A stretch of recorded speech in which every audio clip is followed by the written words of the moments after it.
ஸ்ரீயப்பதியான பகவானுடைய பரம கிருபையினால இப்பேற்பட்ட வேத வாங்மயம் நமக்கு கிடைச்சிருக்கு. அதுவும் அந்த வேதத்தினால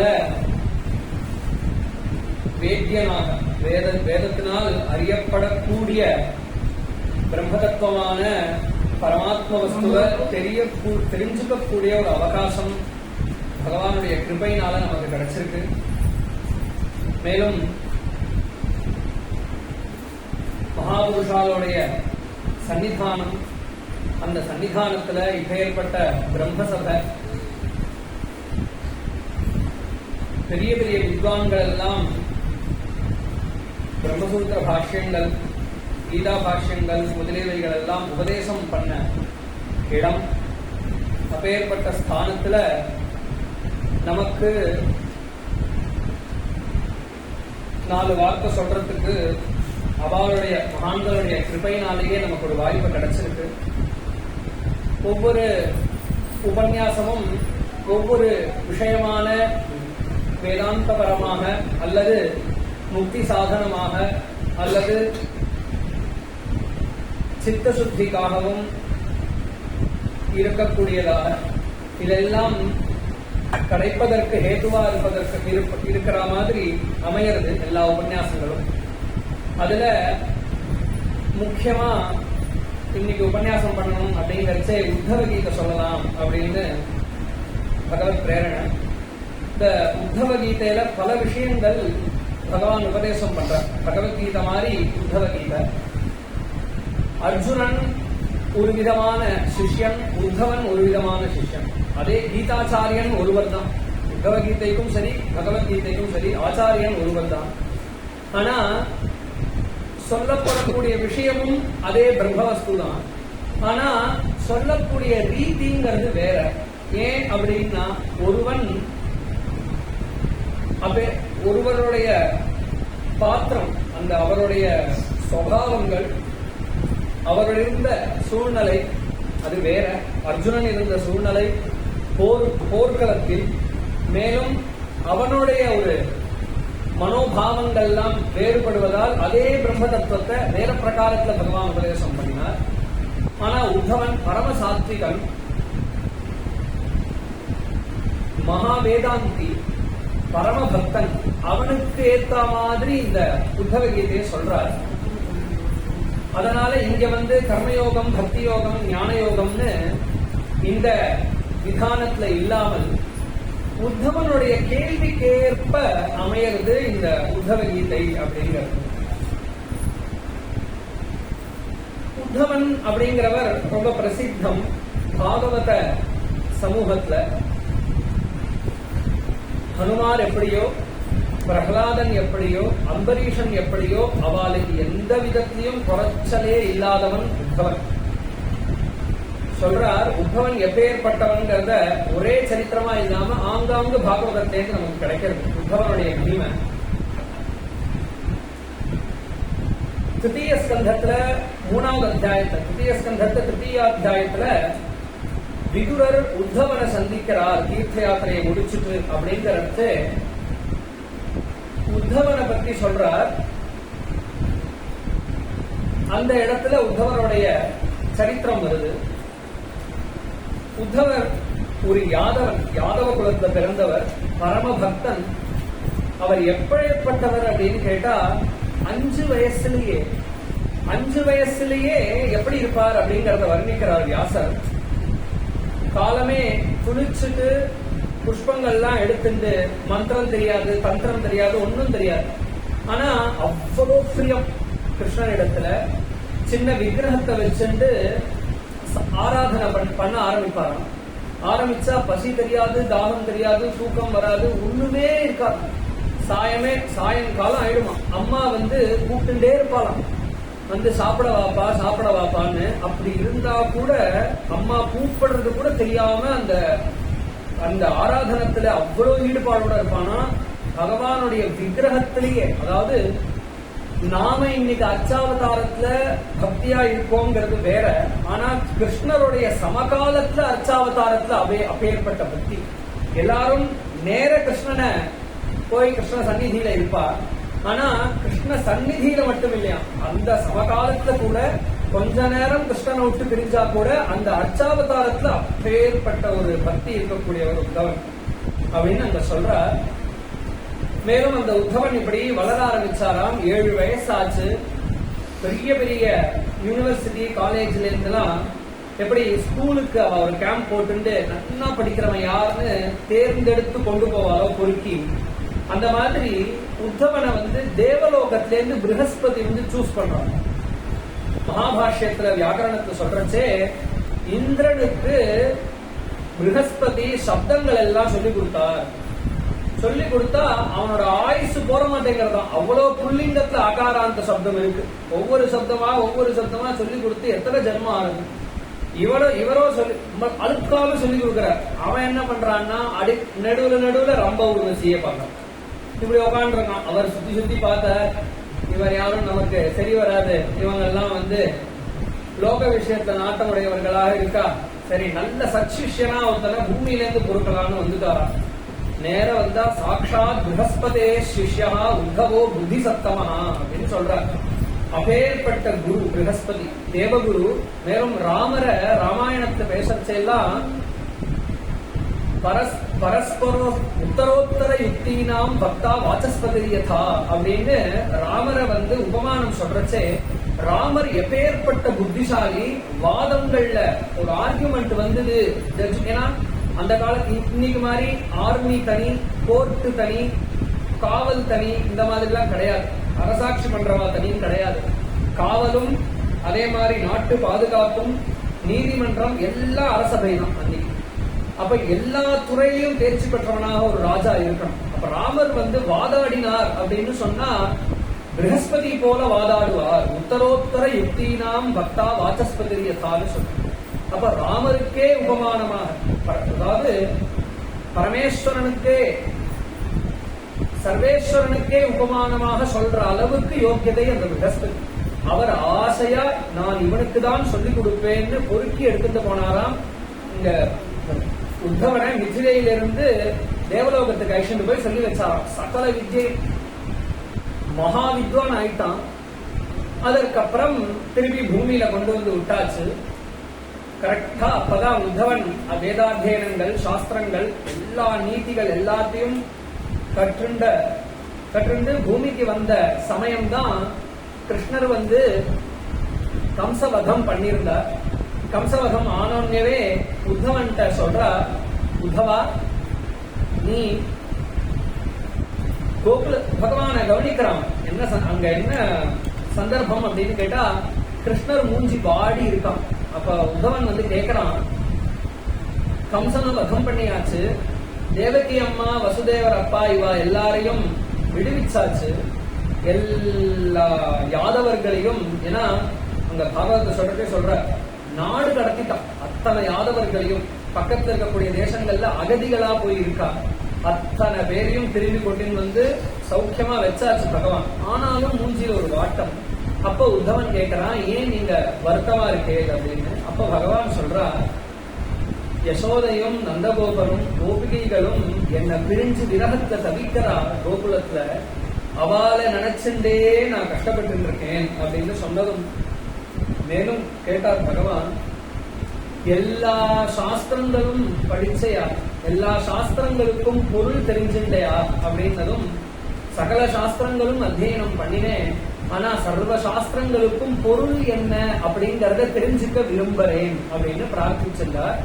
உடனே கோகுலத்துக்கு போ அப்படின்னு சொன்னார். அங்க போய் என்னுடைய சந்தேசம், என்னுடைய ஒரு உபதேசம் இருக்கு, அதை கோபிகைகளுக்கு சொல்லு அப்படின்னு அனுப்பினார். அனுப்பரிச்சே அவர் கோகுலத்துக்கு வர அந்த கட்டத்தை வர்ணிக்கிறார். தசமஸ்கந்தம் 47வது அத்தியாயம் பூர்வார்த்தத்துல அந்த இடத்துல வர்ணிக்கரிச்சே கோபிகைகள் எல்லாம் உத்காயதீனாம் அரவிந்த லோச்சனம் பிரஜாங்கனானாம் திவமஸ்புஷத்வனி அப்படின்னு அந்த அத்தியாயத்தை சொல்ற. அந்த காலமே அவ பால் கறக்கச்சே விடிய காலமே அந்த கோபிகள் எல்லாம் பகவானுடைய லீலைகளை பாடிட்டே இருப்பாளாம். அப்படி ஒரு சப்தம் அந்த அப்பேற்பட்ட ஒரு சன்னிவேசத்துல இவர் வெளிகாலம்பர சமயத்துல கோகுலத்துக்குள்ள நுழையிறார் உத்தவன். உத்தவனை பார்த்ததுமே கோபிகைகள் எல்லாம் மூஞ்சி எல்லாம் மலர்ந்து போயிட்டான். சுஜிஸ்மிதாக அப்படின்னு சொல்றார். அழகான சிரிப்பு உடையவர்கள், கள்ளகபடம் இல்லாத சிரிப்பு உடையவர்கள். உடனே எல்லா பாத்திரங்களையும் அப்படியே போட்டா எழுந்து ஓடி வந்துட்டாள். என்னன்னு பார்த்தா இவர் வளர்ந்த கவனிச்சிருக்கா. உத்தவன் வளர்ந்த அப்படியே கிருஷ்ணனை போலவே இருக்கணும். வர்ணனும் அவருடைய நிறமும் கிருஷ்ண வர்ணம் தான். அவருடைய பின்னாடி சொல்ல போற ஏகாதச சந்தர்ப்பத்துல உத்தவன் துவயோபபுக்த மால்யஸ்ர கந்த துவயோபபுக்த மால்யஸ்ர சந்தன சர்ச்சிதாக அப்படின்னு பகவான் இன்னைக்கு என்ன மாலை என்ன துவயோபபுக்த வாசஸ்ர கந்தமால்யானு சர்ச்சிதாக அப்படின்னு பகவான் இன்னைக்கு என்ன வஸ்திரம் தரிச்சுக்கிறாரோ கிருஷ்ணர், எந்த பீதாம்பரமோ எந்த ஆபரணங்கள் எந்த சந்தனம் அவர் கஸ்தூரி திலகம் விட்டுக்கிறாரோ சந்தனம் பூசிக்கிறாரோ என்ன மாலை அணிந்துக்கிறாரோ அது காலமே நதியில ஸ்நானம் பண்ணுவார் பகவான் யமுனா நதியில. ஸ்நானத்திற்கு முன்னாடி இதெல்லாம் கலைக்கப்பட்டு அப்படியே உத்தவனுக்கு கொடுக்கப்படுமா. அதே திலக்கத்தை அதே மாதிரி இட்டு அதே ஆபரணம் அதே பீதாம்பரம் அதே வேஷபூஷணத்தோடையே இருப்பான் உத்தவன். அத சொல்ற. அப்படி உத்தவன் இருப்பத பார்த்து லோகம் ஏமாந்தா அது பெரிய விஷயம் இல்லை, ஆச்சரியம் இல்லை. கோபிகைகளுக்கு அணுவா தெரியும் பகவான் எப்படிப்பட்டவன். ஏதோ ஒரு நாள் பார்க்கக்கூடியவா ஏமாந்தா அதுல ஆச்சரியம் இல்லை. அப்பா அம்மாக்களே அவனை பார்த்து இவன் நம்ம பிள்ளையோன்னு ஏமாந்து போயிட்டாங்க. யசோதையும் நந்தகோபரும் ஆச்சரியப்பட்டு போயிட்டா. மேலும் சொல்றார், அவர் நடந்து வர்றது, அவர் இங்கும் அங்கும் கடாட்சம் பண்றது. எதற்காக இதை சொல்றோம் அப்படின்னு கேட்டா, அந்த இடத்துல கோபிகைகளுடைய வாக்கியம் யார் இவன் கிருஷ்ணனை போலவே இருக்கானே அப்படின்னு கிட்டக்க வந்தது கேட்கிறார். அப்பேற்பட்ட அந்த உத்தவர் பார்த்தா அந்த கோகுலம் எப்படி இருக்கு அப்படின்னு பார்த்தா எப்படி இருக்கு. ஒரு கோபிகை ஆத்துல உட்காண்டு இருக்காளாம். உட்காண்டே மாட்டு பொண்ணு சமையல் கட்டுல இருக்கா. அந்த மாமியார் கோபிகை கத்தரால், சீக்கிரம் வா சீக்கிரம் வா, குழந்தை வந்திருக்கான், மூச்சு இறக்கிறது அப்படிங்கிறாளாம். பால் கொண்டு வா பால் கொண்டு வான்னு. உடனே இவர் யாரு குழந்தை என்ன சொல்றா புரியலையேன்னு அவசர அவசரமா பாலை கொண்டு வந்து பார்த்தா யாருமே இந்த ஆள். குடின்னு வாங்கிட்டு அந்த பாலை எடுத்து அப்படியே விடுறாளாம் கீழே. உடனே இவருக்கு என்ன ஒண்ணுமே புரியலையே, சாப்பிட கிருஷ்ணான்னு கேள்வி அழறாளாம் அந்த கோபி. அவ எப்படி இருக்கான்னு கேட்டா, கிருஷ்ணன் இருக்கிற பொழுது பத்தாளா இருந்தது இல்லையா, அவளுக்கு பித்து பிடிச்ச மாதிரி இருக்கான். கிருஷ்ணன் திடீர்னு எனக்கு ஏதாவது பொருள் கேட்கறான். இப்படியே அவளுக்கு இன்னொருத்தருக்கு பார்த்தா கிருஷ்ணன் வந்ததே தெரியல. ஆனா அவ அந்த ஒரு விரகத்தை இருக்கக்கூடிய கோபிகை அப்படி இருக்கா. இதெல்லாம் பார்த்தா உத்தவன் உருண்டு பரண்டாங்க. மேலும் சொல்ற உத்தவனுடைய வாக்கியம், தானவிரத தபோஹோம ஜப சுவாத்தியாய சையமைஹி ஸ்ரேயோபிர் விவிதைஷ்டான்யே கிருஷ்ணே பக்திரிஹி சாத்தியதே அப்படின்னு ஒரு வாக்கியம். எவ்வளவு சாஸ்திரமும் கற்றுண்ட ஏற்பட்ட வித்வான் அவர் சொல்றார், இப்பதான் புரிஞ்சுட்டேன், சாஸ்திரங்கள்ல படிச்சிருக்கேன், நிறைய தானங்கள் பண்ணணும். இப்பதான் அழகா விவேக சூடாமணியிலிருந்து குழந்தை எடுத்து சொன்னா, சித்தஸ்ய சுத்தையே கர்ம நது வஸ்தூபலத்தையே. சித்த சுத்திக்காகத்தான் கர்மா. சித்தம் சுத்தமானா பகவத் பக்தி தானாவே வரும். அப்போ தானங்கள் எதற்கு அப்படின்னு கேட்டா, தானம் நிறைய பண்ண பண்ண பண்ண பண்ண நாம ஒழுங்கா பண்றோம் அப்படிங்கறத எப்ப தெரிஞ்சுக்கலாம் அப்படின்னு கேட்டா, இந்த தர்மங்கள்லாம் பண்ண பண்ண நம்ம மனசு சாந்தமா ஆகுமா. நேத்தி மாதிரி இன்னைக்கு எதுக்கெடுத்தாலும் கோபம் வராது. நேத்திக்கு நமக்கு இருந்த ஒரு படபடப்பு இன்னைக்கு இருக்காது. இதை நாம ஒவ்வொரு வருஷமும் அழகா மகாபரிவா சொல்லுவான்னு பெரியவாலாம் சொல்லி கேள்விப்பட்டிருக்கேன். ஒவ்வொரு வருஷமும் புத்தாண்டு அன்னைக்கு நாம யோசிச்சு பார்க்க வேண்டிய விஷயம் அப்படின்னு அவர் சொல்லுவார். என்ன அப்படின்னு கேட்டா, போன வருஷத்தை விட இந்த வருஷம் கோபம் வர்றது குறைஞ்சிருக்கா, போன வருஷத்தோட இந்த வருஷம் ஆசைப்படுறது குறைஞ்சிருக்கா, போன வருஷத்தோட இந்த வருஷம் நான் வேகப்படுறது குறைஞ்சிருக்கா என்னிடத்துல, போன வருஷத்தோட இந்த வருஷம் இன்னொருத்தரை பத்தி வம்பு பேசுறதெல்லாம் குறைஞ்சிருக்கா, இதெல்லாம் நாம பார்த்துட்டு வந்தோம்னா அதுதான் நம் வாழ்க்கையில முன்னேற்றம் அப்படிங்கிறார். அதுதான் இந்த ஒரு வருஷம் நாம அனுஷ்டானம் ஒழுங்கா பண்ணிருக்கோங்கிறதுக்கு சாட்சின்னு மகாபெரிவா சொல்லுவாங்க. அதுதான் சித்த சுத்திங்கிறது. கொஞ்சம் கொஞ்சமா மனசுல இருக்கக்கூடிய அழுக்குகள்லாம் தானா குறைய ஆரம்பிக்கும். இப்படி பண்ணினோம்னா நமக்கு எந்த பிரமாணமும் வேண்டாம், நம்மளுடைய அந்தராத்மா பிரமாணம் நம்ம ஒழுங்கா கர்மானுஷ்டானங்களை பண்றோம் அப்படின்னு. அப்படி தானங்கள், விரதங்கள், ஜபங்கள், ஹோமங்கள், சுவாத்தியாயம்னு சொல்லக்கூடிய வேத பாராயணம் முதலியவைகள், சையமம்னு சொல்லக்கூடிய யோகங்கள், ஸ்ரேயோகி விவிதைஷ்ட, விதவிதமா எத்தனை ஸ்ரேயஸ்கரமான கர்மாக்கள் சொல்லியிருக்கோ, இது எல்லாத்தினாலையும் கிருஷ்ணே பக்தி சாத்தியதே, கிருஷ்ணனிடத்துல பக்தி ஏற்படுமானில் அதுதான் இந்த கர்மாக்களுடைய பலன்னு சாஸ்திரங்கள்ல பார்த்து கத்துட்டு இருக்கேன். ஆனா அது எல்லாம் விபரீதமா இங்க பார்க்கிறேன். ஒரு தானமோ, ஒரு விரதமோ, ஒரு ஜபமோ, ஒரு ஹோமமோ, சுவாத்தியாயமோ, யோகமோ எதுவுமே தெரியாத இந்த கோபிகைகள் கிருஷ்ணன் இல்லாட்டாலும் இவ்வளோ விரக பக்தியில இருக்காரு. அப்போ இந்த பக்தி தான் சகல வித்யை காட்டிலும் வசத்தின்னு தெரிஞ்சுட்டேன் அப்படின்னு திரும்பியும் கிருஷ்ணனிடத்துல போய் இந்த கோபிகைகளுடைய மனோபாவம் எனக்கு எப்பொழுதும் இருக்கணும்னு அவன் பிரார்த்திச்சுட்டான்னு அந்த உத்தவனுடைய சரித்திரம் தசமஸ்கந்தத்துல. அப்படி பகவான் அதற்கப்புறம் எல்லா லீலைகளையும் பண்ணி கடைசியில பூபாரம் பகவானுடைய அவதார நிமித்தமான பெரிய உலக போரான பாரத யுத்தத்தை பண்ணி வச்சு அதற்கப்புறம் இந்த யாதவ குலம் அப்படிங்கிறது பகவான் பூபாரம் பண்ணதுக்கு அப்புறமா பிரம்மாதி தேவதைகள்லாம் வந்து சொல்றா, போதும் நீங்க திரும்பி வந்திருக்கோ, தேவ காரியங்கள்லாம் முடிஞ்சிருச்சு அப்படின்னு. அப்போ பகவான் மனசுல நினைச்சிருந்தாலாம், இந்த யாதவர்கள் அப்படிங்கிறவர்கள் யாராலையும் அழிக்க முடியாதவர்களாக இருக்கார். ஆனா சில குணங்கள், துர்குணங்கள் அவரிடத்துல இருக்குங்கிறத உத்தவனே சொல்றான்.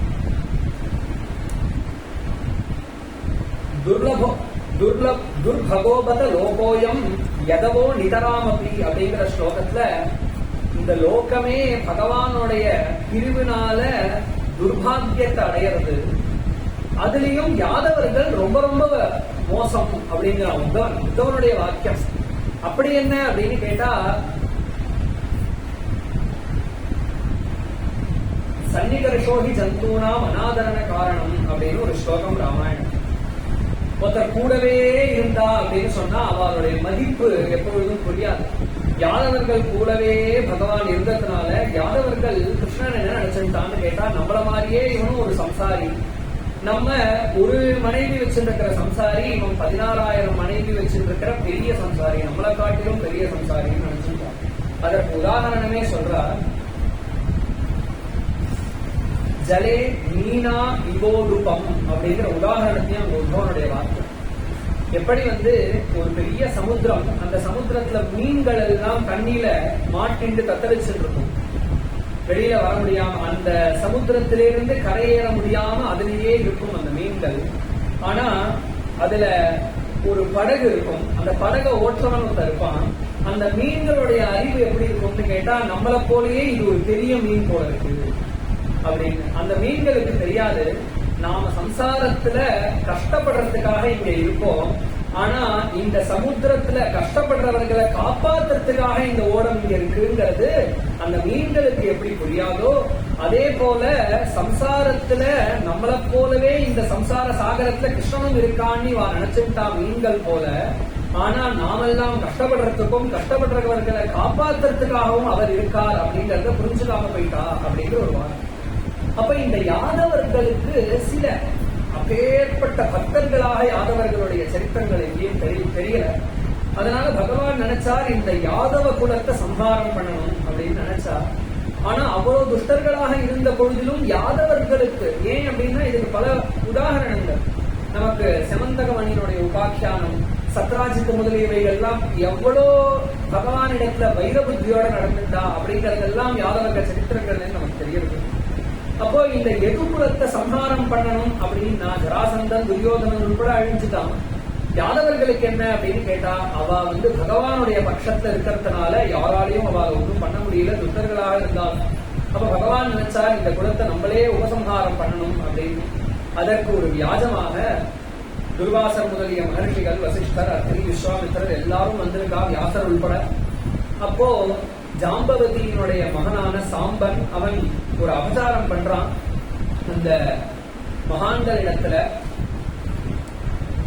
எல்லாரும் மாத்தி மாத்தி மாத்தி மாத்தி கிருஷ்ணனை வணங்குறா. ஆனா அந்த கிருஷ்ணன் டெய்லி இந்த மகர்ஷிகளுக்கு பாத சேவை பண்றானே, அப்படி என்ன ஒரு சக்தி? என்னவோ ஞானிகள் சர்வஜர்கள்னா சொல்றாளே, நம்ம பரீட்சை பண்ணி பார்ப்போம்னு தோணி போயிட்டான் அந்த யாதவர்களுக்கு. உடனே என்ன பண்ணான் அப்படின்னு கேட்டா, பயத்துல ஒரு தலகாணிய கட்டிட்டு இந்த சாம்பனுக்கு அழகான பெண்மணி போல வேஷம் போட்டு அழிச்சுட்டு வந்தா. அவ தல்லாமே நடந்து வரா மாதிரி அவனும் பூர்ண கர்ப்பவதி மாதிரி நடந்து வந்தான். நமஸ்காரம் பண்ணதும் என்ன வரம் வேணும்னு கேட்டா அவள்லாம். உடனே சொன்னா, இவள் பூர்ண கர்ப்பவதியா இருக்கா, என்ன குழந்தை பிறக்கும், பெண் பிறக்குமா ஆண் பிறக்குமான்னு தெரிஞ்சுக்கணும்னு ஆசைப்படுறா, நீங்க சொல்லணும் அப்படின்னு. அவளுக்கு ஞான திருஷ்டி இருக்கா இல்லையான்னு பார்ப்போங்கிற ஆசையில உடனே கோபம் வந்திருக்கு துர்வாசருக்கு. உடனே சொன்னார், பெண்ணா ஆனான்னு கேட்டையாப்பா, உங்க குலத்தையே அழிக்கக்கூடிய ஒரு கோடாரி அதுக்குள்ள கிடக்கு, முசலம் அப்படின்னு சொல்லிட்டா. உடனே அவெல்லாம் பரிகாசம் பண்ணா, தலகாணி இருக்குன்னு தெரியல இவருக்கு, தலகாணி இருக்குன்னு கூட தெரியல, இவெல்லாம் என்ன சர்வஜர்களோ அப்படின்னு அவளை ஏளனம் பண்ணிட்டு வந்துட்டா. புடவையை வந்து பார்த்தா தலகாணி முசலமா மாறிருக்கு. உடனே பயந்தான், என்ன பண்றதுன்னு புரியல, தலகாணியை வச்சுட்டு போனோம், இவ்வளவு பெரிய உலக்கையா கிடைச்சது. உடனே பயந்து போய் ஆகுகன்னு சொல்லக்கூடிய ராஜா, யாதவ ராஜா, அவனிடத்துல போய் சொன்னார், இந்த மாதிரி அபச்சாரப்பட்டுட்டோம், இந்த மாதிரி வந்துருக்குன்னு. உடனே அவன் பெருசா யோசிச்சான், சரி இதற்கு நான் ஒரு பரிகாரம் சொல்றேன், இத பொடி பொடியா பண்ணிடணும், இத பொடி பொடியா பண்ணி மணல் மாதிரி ஆக்கி சமுத்திரத்துல கொண்டு வீசிருங்கோ, அப்ப நமக்கு எதுவும் ஆகாதுன்னா. உடனே சமுத்திரத்துல கொண்டு வீசினா. உடனே என்ன ஆச்சுன்னு கேட்டா, அது அப்பேற்பட்ட மகான்களுடைய வாக்கு. ஜலத்துல இருக்கக்கூடிய மீன்கள்லாம் அது சாதாரண இரும்பு இல்லையே, அது மந்திர சக்தியினால ஏற்பட்ட இரும்பு, மின்றதான் இரும்பே, தங்கம் போல. அதை பார்த்ததும் அந்த மினுமினுப்புக்கு ஆசைப்பட்டு மீன்கள் எல்லாத்தையும் சாப்பிட்டு, அங்க இருந்த மீன்கள் எல்லாம் அந்த பொடி பொடியா இருக்கக்கூடிய இரும்பெல்லாம் சாப்பிட்டு. உடனே ஒரு மீனவன் அந்த மீனெல்லாம் வலை போட்டு குடிச்சு சாப்பிடலாம்னு வெட்டி பார்த்தா, எல்லா வயத்திலையும் மின்றா மாதிரி ஏதோ உலோகம் இருக்கு. உடனே பற்றை ஆயுதங்கள்லாம் பண்ணக்கூடிய இரும்புக்காரன் அவனுக்கு சொந்தக்காரன் தான். அவனிடத்துல போய் சொன்னா, இந்த மாதிரி ஏதோ இருக்கு உலோகமா, இது என்னன்னு தெரியல அப்படின்னா. உடனே அவன் பார்த்தான், விலை மதிப்பான ஆயுதம், இதனால நாம இந்த உலோகம் இரும்புன்னு தெரியறது, இதனால நம்ம ஆயுதம் பண்ணோம்னாக்க இதுக்கு ஃபர்ஸ்ட் ப்ரிஃபரன்ஸ் கொடுத்து ராஜா நம்மள்ட்ட இருந்து வாங்கிப்பான்னு சொல்லி அந்த பொடிப்பொடியா ஒரே முசலமா இருந்தத பொடிப்பொடியா யாதவர்களுடைய அத்தனை ஆயுதத்தையும் சேர்ந்திருக்கு. அந்த அவன் உருக்கி அவன் ஆயுதங்களா பண்ணி அந்த ஆயுதங்கள் அவ கைக்கு வந்தது. அதற்கப்புறம் சூரியோபராகம், பெரிய சூரிய கிரகணம் ஏற்பட்டது. அந்த காலத்துல நிறைய உட்பாதங்கள் துஷ்சகுணங்கள் எல்லாம் பார்த்து பகவான் சொன்னார், நிறைய துஷ்சகுணங்கள் ஏற்படுறது நம்ம நாட்டுக்கு, அதனால ஏதோ கெடுதல் வரப்போறது, நாம எல்லாம் போய் புண்ணிய காலமா இருக்கு சூரியோபராகம், நாம எல்லாம் போய் தானங்கள் எல்லாம் பண்ணலாம் அப்படின்னு சொல்லி பிரபாச கஷேத்திரம்னு சொல்லக்கூடிய சோமநாத் கடற்கரையில அவள் எல்லாம் தானங்கள் எல்லாம் பண்ணினாலாம். இப்பேற்பட்ட மகான்கள் தானங்கள் பண்ணி முடிச்சதுக்கு அப்புறமா என்னாச்சு அப்படின்னா, அந்தேத தனுஜாதா புத்வா பீத்வாச்ச வாருணி அப்படின்னு சொல்லி நிறைய ஆகாரங்கள் எல்லாம் பண்ணிட்டு வாருணின்னு சொல்லக்கூடிய சோமபானத்தை எல்லாம் பண்ணி ஒருத்தருக்கு சண்டை போட்டு குலநாசம் ஏற்பட்டு, அண்ணன் தம்பிய வெட்டான், அப்பா பிள்ளைய வெட்டான், இப்படி பந்துக்கள் தான் எல்லாரும் குலநாசம் ஆயிடுச்சு. அண்ணன் தம்பி சண்டை, கடைசியில 4 பேர் தான் மிஞ்சினாலாம் யாதவர்கள். பகவான் இதெல்லாம் அவ அடிச்சிருக்கிறத பார்த்துட்டு பலராமருக்கு மனசு கேட்கல, இப்படி ஒருத்தருக்கு குடிச்சிட்டு சண்டை போட்டு அழியறாளேன்னு இதை பார்க்க வேண்டாம்னு நினைச்ச பலராம சுவாமி யோகத்துல உட்கார்ந்து சரீரத்தை தானம் பண்ணிட்டார். பகவான் மட்டும் மரத்தடியில உட்கார்ந்து பிரசாந்தமா எல்லாத்தையும் பார்த்துட்டு இருக்காராம். அப்படி யாதவ குலநாசம் ஆனதும் இந்த மாதிரி யாதவர்கள் எல்லாம் அழியறார். பகவானும் அதை ஆமோதிச்சு குலநாசத்தை பகவானும் ஏற்றுண்டு அவரும் அந்தர்தானமாகிறார் அப்படிங்கறத தெரிஞ்ச உத்தவன் பதறி அடிச்சுட்டு ஓடி வரான். ஏகாதச ஸ்கந்தத்துல அப்படி ஓடி வரக்கூடிய உத்தவனை பார்த்து பகவான் அபயப்பிரதானம் பண்றார். விப்ரசாபம் சமர்த்தோபி பிரத்யகன்ன யதீஸ்வரா அப்படின்னு சொல்லி பகவான் நினைச்சார்னா துர்வாசனுடைய வாக்கியத்தை பொய் பண்ண முடியும். யாதவர்கள் எல்லாம் திரும்பி வாழட்டும்னு பகவான் சங்கல்பிச்சார்னா துர்வாசனுடைய வாக்கு ஒன்றும் பலிக்காது.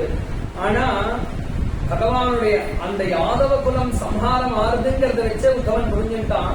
பகவானுக்கும் அதுல உடன்பாடு உண்டு. யாதவ குலத்துல பகவானும் ஒருவர் தானே.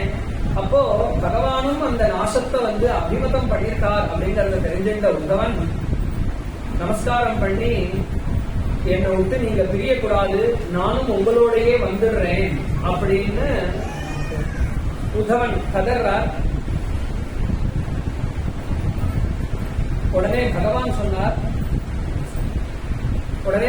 சொன்னார், உத்தவா என்னோட வந்துடுறேன் நீ சொல்லாதவா. ஏன் அப்படின்னு கேட்டா,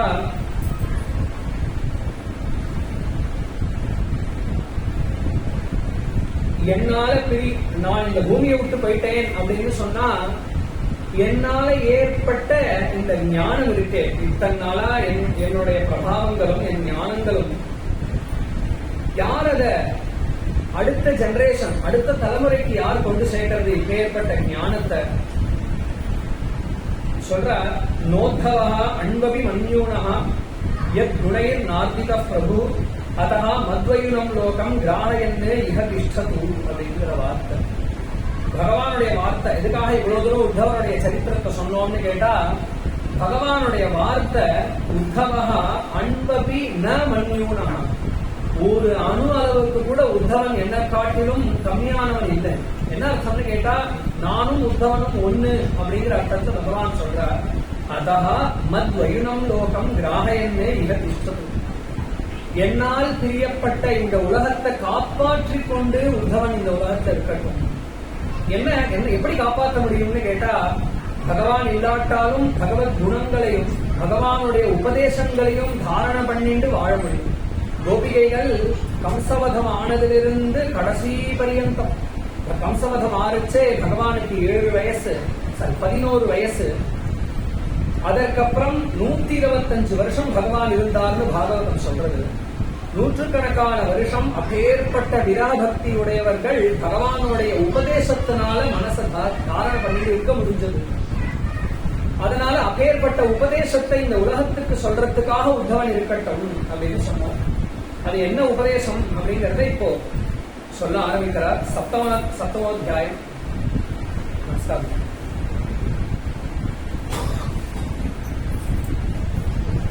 உத்தவனை பார்த்து சொல்றா, உத்தவா கவலைப்படாதப்பா, மையாவேஷ்ய மனசம்யக் சமதிருக் விசரஸ்வதாம் எதிதம் மனசா வாச்சா சக்ஷுத்யாம் ஸ்ரவணாதிபி நஸ்வரம் கிருஹ்யமானஞ்ச விதி மாயா மனோமயம்.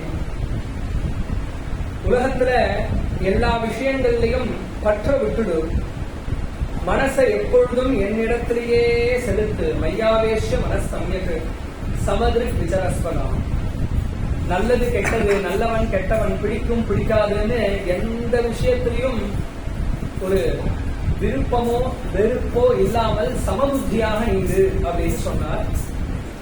மேலும் சொல்றார், இந்த உலகத்துல மனசா வாச்சா சக்ஷுத்யாம், மனசினால சில விஷயங்கள் நாம இப்ப முழிச்சுட்டு இருக்கும் பொழுது மனசினால சில விஷயங்களை சிந்தனை பண்ணி பார்க்கிறோம், வாக்குனால சில விஷயங்களை பேசுறோம், கண்ணுனால சில விஷயங்கள் பார்க்கிறோம்.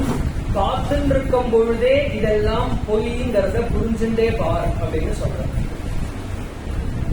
நஸ்வரம் கிருஹ்யமானம் ச வித்தி மாயா மனோமயம். ஒவ்வொரு க்ஷணமும் இந்திரியங்கள்னால நீ கிரகிக்கக்கூடிய ஒவ்வொரு விஷயமும் இது நஸ்வரம், அழியக்கூடியது அப்படிங்கிற புத்தியோடையே மாயாமயம். இதெல்லாம் பொய்ங்கிற புத்தியோடையே பார் அப்படின்னு சொன்னார். மேலும் சொல்றார்,